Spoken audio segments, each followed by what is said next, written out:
Now to that deadly helicopter crash in the Sam Houston National Forest today. 3 people were on board and 1 did not survive.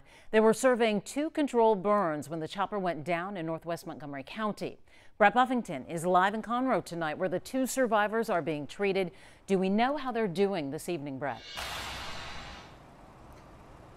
One of the people recovering here tonight, Mia, the pilot, who certainly federal investigators are eager to talk to. The other, a U.S. Forest Service employee.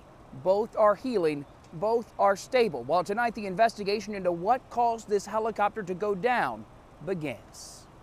The A-Star 350 helicopter was flying above the Sam Houston National Forest. The 3-man crew, eyes in the sky, as firefighters below purposely lit fire more than 2,000 acres of woods in a set of controlled burns. There were warning signs up for the heavy smoke, which could be seen rising in the sky for miles. It's unclear if that's what caused the helicopter to go down just after 2 o'clock Wednesday afternoon, but it is something investigators will have to consider. The helicopter, built in 2009, was chartered by the U.S. Forest Service, flying a firefighter and another worker when the A-Star crashed in the woods more than a mile from the nearest road. Rescues were already here, meaning first responders got to the crash site quickly.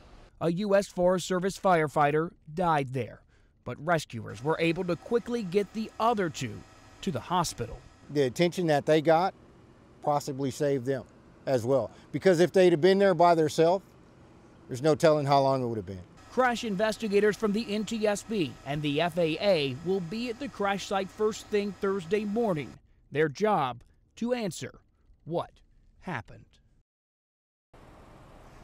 Tonight, that A-Star helicopter is still deep in the Sam Houston National Forest, being guarded by law enforcement. Heavy equipment has been called in to cut a road to that crash site, so when crash investigators are ready, Lynn, they can pick that helicopter up and haul it out.